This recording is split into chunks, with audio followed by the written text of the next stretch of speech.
कौमी असम्बली 8 अगस्त को तहलील कर दी जाएगी। मुस्लिम लीग नून और पीपल्स पार्टी ने कौमी असम्बली 8 अगस्त को तहलील करने पर इत्तेफाक कर लिया। 8 अगस्त को कौमी असम्बली तहलील करने के लिए सदर मुमलिकत को समरी भेजी जाएगी। जराये के मुताबिक हुकूमती इत्तेहाद ने कानूनी माहिरीन से मुशावरत के बाद 8 अगस्त को कौमी असम्बली तहलील करने पर इत्तेफाक किया। सदर आरिफ अलवी की समरी मंजूर न करने की सूरत में असम्बली 48 घंटों के अंदर तहलील हो जाएगी। असम्बली मुकर्रर मुद्दत से पहले तहलील होने पर इलेक्शन 90 रोज में होंगे। आइन के मुताबिक अगर असम्बली मुकर्रर मुद्दत 12 अगस्त को तहलील होती तो इलेक्शन 60 दिन के अंदर होना थे।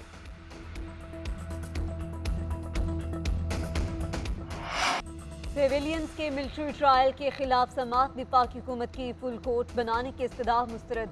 चीफ जस्टिस ने रिमार्क्स दिए कि तमाम जजेस पर मुश्तमिल बेंच बनाना तकनीकी बुनियाद पर ही मुमकिन नहीं। उस वक्त छुट्टियां चल रही हैं, जजेस दस्तयाब नहीं। 3 जजेस केस सुनने से माजरत कर चुके हैं। कुछ जजेस मुल्क से बाहर और कुछ छुट्टियां मना रहे हैं। आपको तफसील से सुनने के लिए वक्त देंगे। जस्टिस आयशा मलिक ने अटॉर्नी जनरल से मुकालमा करते हुए रिमार्क्स दिए कि आपने ये कैसे सोच लिया कि चीफ जस्टिस ने दस्तयाब मेंबरान पर बेंच नहीं बनाया होगा। जब केस शुरू हुआ तो आपको किसी पर एतराज़ नहीं था, फिर हुकूमत ने एक जज पर एतराज़ किया, अब बेंच दोबारा बनाने की इस्तदा कर रहे हैं। मैं आपका मौक़िफ़ समझने से कासिर हूँ। जस्टिस मुनीब अख्तर ने कहा कि मेरा ख्याल है कि आप अपने दलाइल इसी बेंच के सामने जारी रखें। पाकिस्तान के ज़खायर में गुज़श्ता रोज़ $600 मिलियन का इजाफा हुआ। चीन ने कल पाकिस्तान के लिए $600 मिलियन रोल ओवर किए। दोस्त मुल्कों की मुआवनत से मुआशी अशारिये बेहतर हो रहे हैं। वज़ीर आज़म शहबाज शरीफ का पहली इस्लामाबाद स्पोर्ट्स यूनिवर्सिटी की इफ्तिताही तकरीब से खिताब। कहा हुकूमत ने खिलाड़ियों के लिए 5 अरब रुपए मुख्तस किए। चित्राल से ताल्लुक़ रखने वाले नौजवान ने टेबल टेनिस में पाकिस्तान का नाम रोशन किया। खिलाड़ियों ने खेल के मैदान में नाम कमाया। महदूद वसाइल के बावजूद नौजवानों ने पाकिस्तान का नाम रोशन किया।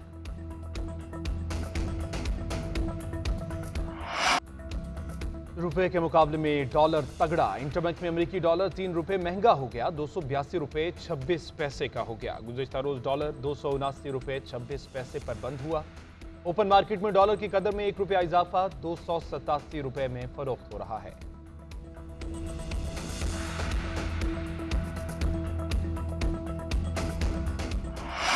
पाकिस्तान मुआशी मुहाज पर सेफ जोन में है। करंट अकाउंट खसार में 85% से जायद कमी रिकॉर्ड हुई।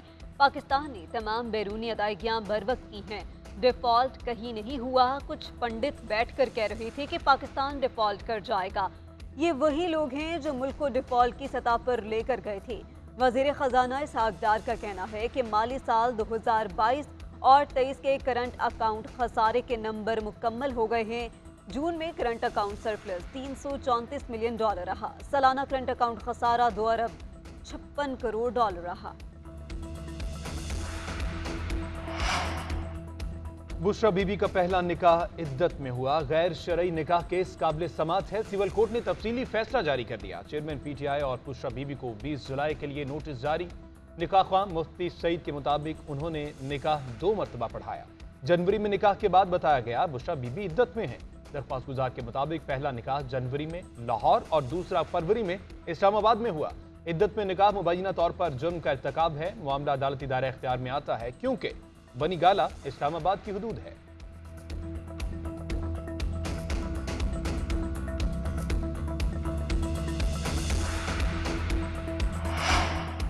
तोशाखाना फौजदारी केस चेयरमैन PTI के वकील का एडिशनल सेशन जज हमायूं दिलावर पर अदम एतमाद का इजहार। वकील गोहर खान ने मौक़िफ़ इख्तियार किया कि आपका नाम का फेसबुक अकाउंट है जहां चेयरमैन PTI के खिलाफ पोस्ट लगी हैं। एडिशनल सेशन जज हमायूं दिलावर ने अपना फेसबुक अकाउंट होने की तस्दीक कर दी। कहा फेसबुक अकाउंट मेरा ही है लेकिन ये पोस्ट मेरी नहीं है। क्या इन फेसबुक पोस्ट की फॉरेंसिक हुई? आप उन फेसबुक पोस्ट को जुडिशल इंक्वायरी के सामने लेकर जाते।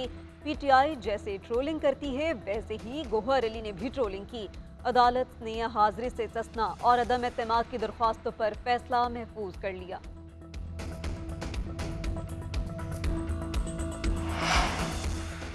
चेयरमैन PTI के खिलाफ साइफर की गुमशुदगी पर FIA इंक्वायरी का केस। साइफर तहकीकात पर जारी हुक्म इम्तना वापस। लाहौर हाई कोर्ट ने FIA को तहकीकात की इजाजत दे दी। जस्टिस अली बाकर नजफी ने वफाकी हुकूमत की मुतफर्रिक दरख्वास्त पर फैसला सुनाया।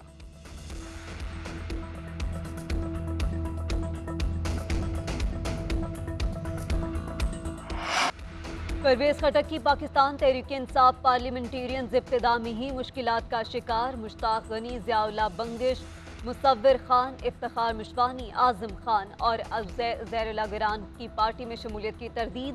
फ़ख्र जहां बाचा, अनवर ज़ेब, ताज मोहम्मद, मलिक शौकत और कलंदर खान का भी तरदीदी पैगाम। तकरीब में शरीक होने वाले गजन जमाल का सियासत छोड़ने का भी ऐलान। 57 से ज़ायद अरकान असम्बली ने पार्टी में शमूलियत इख्तियार की थी।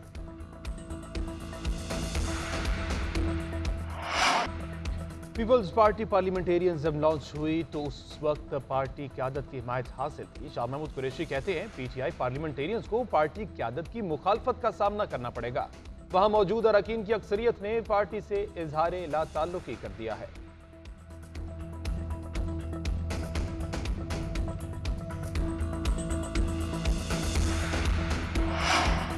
फवाद चौधरी की नाकाबिले जमानत वारंट गिरफ्तारी जल्द मुअत्तल। इस्लामाबाद हाई कोर्ट का फवाद चौधरी को 20 जुलाई को इलेक्शन कमीशन के रूबरू पेश होने का हुक्म। दौरान समाअत जस्टिस तारिक महमूद जहांगीरी ने रिमार्क्स दिए कि चीफ जस्टिस ने फैसला दिया कि तौहीन कमीशन की कार्रवाई जारी रहेगी। चीफ जस्टिस ने अपने फैसले कमीशन को इस मामले पर हतमी फैसला जारी करने से रोका है। जो भी है वो भी अदालत है। आपको नोटिस जारी हुए, क्या वजह है कि आप वहां जाती हैसियत में पेश नहीं हो रहे। फैसल चौधरी ने मौके पर इख्तियार किया कि हम उसी दिन इस्लामाबाद हाई कोर्ट के सामने पेश हुए थे। अदालत ने रिमार्क्स दिए कि इलेक्शन कमीशन कौन सा कराची में है, हाई कोर्ट से वहां चले जाते। आपने तो हाई कोर्ट के ऑर्डर की भी खिलाफ वर्जी की है। सीपैक खित्ते के लिए इंतहाई अहम और गेम चेंजर मंसूबा है। पाकिस्तान की माशी ग्रोथ में सबसे बड़ी रुकावट तवानाई का बहरान था। 16 से 18 घंटे की लोड शेडिंग होती थी। हमने सीपैक में पहली तरजीह तवानाई को दी। वफाकी वजीर एहसन इकबाल का तकरीब से खिताब। कहा सीपैक का अगला मरहला बिजनेस टू बिजनेस है। अपने एक्सपोर्ट्स को बढ़ाना हमारा सबसे बड़ा चैलेंज है। चीन 2700 अरब डॉलर के इंपोर्ट्स करता है, इसमें हमारा हिस्सा 3 अरब डॉलर है। चीन हमसे खाने पीने और इंडस्ट्रियल इंपोर्ट के लिए तैयार है। अब हमारी जिम्मेदारी है कि इससे कैसे फायदा उठाते हैं। SIFC हमारे मसलों का हल देगा। किसी सरमायाकार को सूबाई हुकूमत और दफातर के चक्कर नहीं लगाना पड़ेंगे।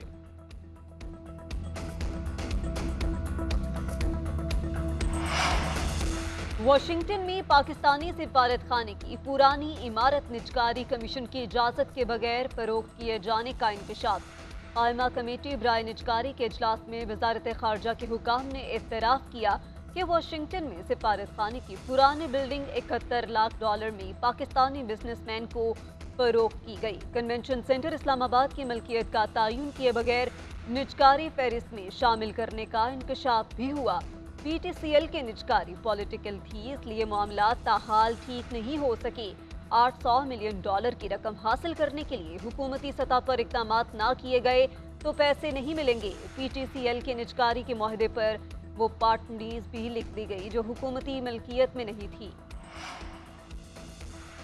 असेंबली तहलील करने का फैसला वजीर आला सिंध करेंगे। पीपल्स पार्टी सिर्फ आइन पर अमल करती है। सिंध असेंबली की मुद्दत खत्म होने वाली है, अभी इस पर बातचीत चल रही है। शर्जील मेमन कहते हैं पीपल्स पार्टी ने ट्रांसपोर्ट का दरीना मुतालबा पूरा कर दिया। सिंध हुकूमत की जानिब से रेड लाइन मंसूबे का तोहफा दिया जा रहा है। रेड लाइन BRT में एशियाई तरक्याती बैंक और येलो लाइन में वर्ल्ड बैंक का ताउन है। मंसूबे से 70 से 80 साल तक फायदा उठाया जा सकता है।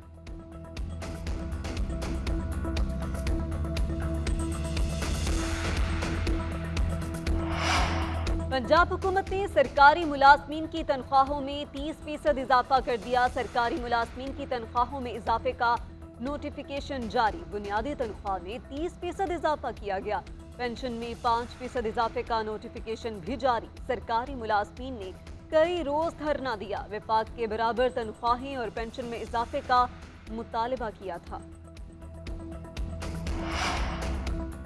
सस्ते आटे के लिए कितारें लंबी होने लगी। इस्लामाबाद की यूटिलिटी स्टोर्स पर खातीन का रश। पहले टोकन के असूल के लिए लंबा इंतजार, फिर आटे के असूल के लिए दूसरी कितार। लाहौर के यूटिलिटी स्टोर्स पर भी सस्ता आटा गायब। शहरियों की कितारें लग गईं। हुकूमत से आटे की आसान और बिला तात्तुल फराहमी का मुतालबा कर दिया।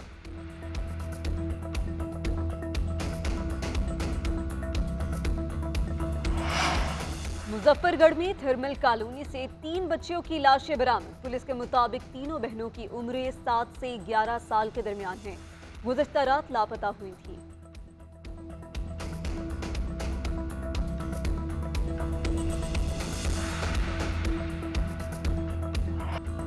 Pakistan Sri Lanka test series Galle test के तीसरे रोज पाकिस्तान ने कंट्रोल संभाल लिया।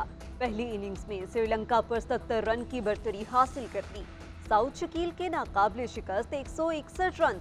कौमी टीम चाय के वक्फे के बाद 389 रन 8 खिलाड़ी आउट पर बैटिंग जारी रखेगी। सलमान अली आगा 83 रन की शानदार बारी खेलकर आउट। साउथ शकील के साथ 171 रन की अहम पार्टनरशिप। शहनशाह गजल मेहदी हसन की 96वीं सालगिरह आज मनाई जा रही है। मेहदी हसन ने 25,000 से ज्यादा फिल्मी और गैर फिल्मी गीतों, नगमों और गजलों में आवाज का जादू जगाया। मेहदी हसन अपने गीतों के जरिए आज भी दिलों में जिंदा हैं।